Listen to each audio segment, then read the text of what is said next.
Rajasthan high court bar association के चुनाव कल अध्यक्ष, उपाध्यक्ष, महासचिव सहित 17 पदों के लिए कल चुनाव होंगे। राजस्थान हाईकोर्ट बार एसोसिएशन करेंगे अपने 41वें अध्यक्ष का चुनाव। बार के अध्यक्ष पद के लिए 5 अधिवक्ता हैं। चुनावी समर के मुकाबले में वहीं 31 जनवरी 1977 को राजस्थान हाईकोर्ट जयपुर पीठ की स्थापना हुई थी। राजस्थान हाईकोर्ट की जयपुर पीठ की मांग को लेकर लंबा संघर्ष चला था। 8 दिसंबर 1976 को राष्ट्रपति ने जारी किए जयपुर हाईकोर्ट पीठ के आदेश। नोटिफिकेशन के करीब 2 माह बाद ही शुरू हो पाया राजस्थान हाईकोर्ट। पीठ का गठन होने के साथ ही जयपुर हाईकोर्ट बार का भी गठन हुआ। जोधपुर से जयपुर लाया गया था बार एसोसिएशन कार्यालय का संपूर्ण furniture. Jodhpur high court bar association में जयपुर के अधिवक्ता शामिल नहीं हुए थे। उस समय के वरिष्ठ एडवोकेट मुकुट बिहारी लाल शर्मा बनाए गए पहले अध्यक्ष। और इस खबर पर अधिक जानकारी के लिए हमारे साथ सीधे लाइव जुड़ चुके हैं हमारे संवाददाता निजाम कंटालिया। निजाम, कल चुनाव होने वाले हैं और तैयारियां पूरे जयपुर में दिखाई दे रही है। फिलहाल क्या कुछ तस्वीरें इस समय हाईकोर्ट के अंदर की? बिल्कुल, देखिए कि राजस्थान हाईकोर्ट अपने आप में एक इतिहास लिए हुए हैं। 1977 में राजस्थान हाईकोर्ट बार जयपुर की स्थापना हुई थी। उसके बाद से चुनाव हुए, लेकिन 6 बार चुनाव नहीं हुए। ऐसे में ये अगर कहें 47 सालों में अब 41वें अध्यक्ष का चुनाव करने जा रही है। आप देख पा रहे हैं जो ये जहां जिस जगह हम खड़े हैं ये सतीश चंद्र सभागार है और यहाँ पे कल की वोटिंग के लिए जो करीब देखिए कि 5700 से अधिक जो है वकील जो कह सकते हैं मतदाता के रूप में यहाँ मतदान करेंगे और उनके लिए 55 ये बूथ बनाए गए। ये आप जो देख पा रहे हैं ये सारे वकील जो है ये चुनावी टीम का हिस्सा है और अलग से पहली बार इन्होंने एक महिला विंग भी बनाई है। साथ ही यहाँ पे करीब 70 पुलिस कर्मियों की भी मदद ली जाएगी कल। उसके लिए प्रशासन ने 70 पुलिसकर्मी उपलब्ध करवाए हैं।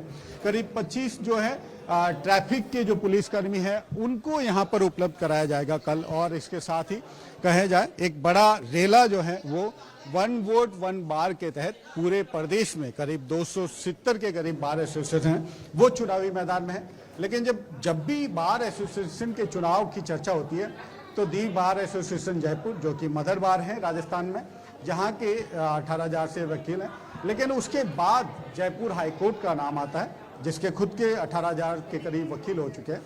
इस पूरे जो कह सकते हैं चुनावी मजमे का जो अगर कहें तो हमारे साथ चुनाव अधिकारी राजेश कर्नल जो कि खुद भी पहले भी जयपुर बार एसोसिएशन के अध्यक्ष रहे हैं, बड़ा अनुभव है चुनाव का, इसीलिए उनको इस बार चुनाव अधिकारी। और आप जो देख पा रहे हैं ये सारे चुनाव की टीम है, उनकी चुनाव जो पूरी टीम है वो इनकी टीम है। करीब कितने लोग हैं और किस तरीके से कल का चुनाव जो कहें हम देख पाएंगे? देखिए, राजस्थान हाईकोर्ट का जो चुनाव है वो आपके सबसे बड़ा चुनाव होने जा रहा है, क्योंकि वैसे मदर बार में सबसे बड़ा चुनाव होता रहा है, परंतु अब के जो वोटिंग यहाँ होगी वो 5,716 व्यक्तियों की वोटिंग होगी जो कल सुबह 8 बजे से लेकर और शाम को 5 बजे तक रहेगी। इन सब बातों के लिए हमने लगभग 275 लोगों की टीम बनाई है और सब लोगों को अलग अलग काम बांटा गया है, जिसमें बूथ से लेके पर्ची बूथ और बैलेट बूथ, फिर अंदर के इस बार यहाँ 1,100 समथिंग लोग जो नए मतदाता जुड़े हैं उनकी सबकी बातों को ध्यान में रखते हुए पिछली बार अंदर पोलिंग स्टेशन जो थे वो लगभग 45 से 1 के आसपास थे।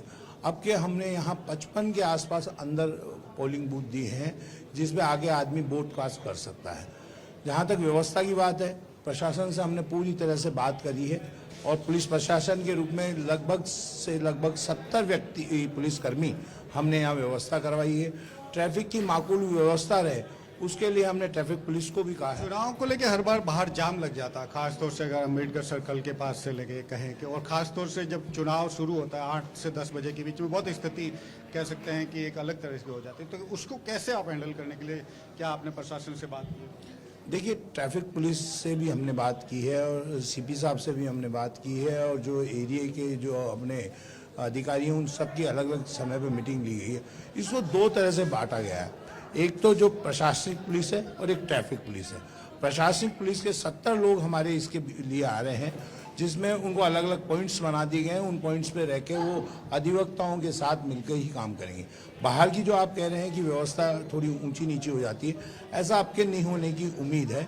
वो इसलिए क्योंकि हमने प्रशासन से ये बात की है, ट्रैफिक पुलिस से, कि जो सामने ग्राउंड है उसको भी लिया जाए, और हमने अधिवक्ताओं से भी ये निवेदन किया है कि अगर थोड़ी दूरी पे गाड़ी खड़ी करना चाहे पड़ी तो वो वहाँ करे। वाल्मीकि पथ पूरा खाली रखा है। बिल्कुल है। एक तरह से कल की चुनौती भी रहेगी, क्योंकि अब तक के जो बार एसोसिएशन के चुनाव रहे हैं उसमें सबसे ज्यादा अगर कहें मेंबर जो हैं मतदाता के रूप में वो यहाँ रहेंगे, इसलिए इन्होंने स्पेशली रूप से इस बार महिला विंग भी बनाई है। मेरे साथ कहें इनकी जो सहयोगी इलेक्शन ऑफिसर है सारिका जी इस बार अलग महिला विंग भी बनाई है, क्यों इसकी जरूरत पड़ी? जी बिल्कुल, महिलाएं, हमारे महिला मतदाता काफ़ी हो संख्या में हो चुके हैं, तो हम लोगों ने महिला विंग, ताकि महिलाएं इजीली हेल्प ले सके महिलाओं से, और इजीली कोई उनको संशय नहीं रहे चुनाव में आने से या मतदान का प्रयोग करने से, इसलिए हमने पूरी एक महिला विंग भी बनाई है और बहुत अच्छे से सारी व्यवस्थाएं की है, ताकि किसी भी महिला मतदाता को कोई असुविधा ना हो। और विकलांगों के लिए भी हमने व्हील चेयर वगैरह प्रोवाइड करवाई है, ताकि किसी को कोई असुविधा ना हो। कैमरे की क्या व्यवस्था है यहाँ पे की? काफ़ी सारे हमने सीसीटीवी फुटेज आज हमारे लग रहे हैं। अच्छा, आप बताएं। 22 कैमरे हमने यहाँ लगाए हैं। उसका जो बड़ी एलईडी है उन पर 2 कैमरों के अलावा 20 कैमरों का उस पर डिस्प्ले पूरे दिन भर का चलेगा, और उनकी पूरी रिकॉर्डिंग होगी। वो इसलिए रखा गया, किसी भी प्रकार का कोई संशय पैदा होता है या किसी भी प्रत्याशी को कोई होता है। शुक्रिया राजेश जी और सरिका जी। इसके साथ ही अगर बात की जाए राजस्थान हाईकोर्ट का, हम दिखा पाएंगे कल दर्शकों को सीधे पूरे दिन भर कि कैसे यूँ तो पूरे प्रदेश की करीब 270 के करीब बार एसोसिएशन है, उसमें करीब 241 के चुनाव होने जा रहे हैं, क्योंकि कई बार एसोसिएशन की जो कार्यकारिणी है निर्विरोध रूप से चुनी गई है कई जगह पे। तो इसके चलते कल जो पूरे प्रदेश में हम वकीलों के चुनाव का रेला देखेंगे, चाहे वो जयपुर, जोधपुर, पूरे सभी जिलों की है, तहसील स्तरों पे भी। चलिए, बहुत बहुत धन्यवाद निज़ाम इस तमाम जानकारी को साझा करने के लिए। तो बार एसोसिएशन का चुनाव जो कि बड़े ही वृहद स्तर पर होने वाला है।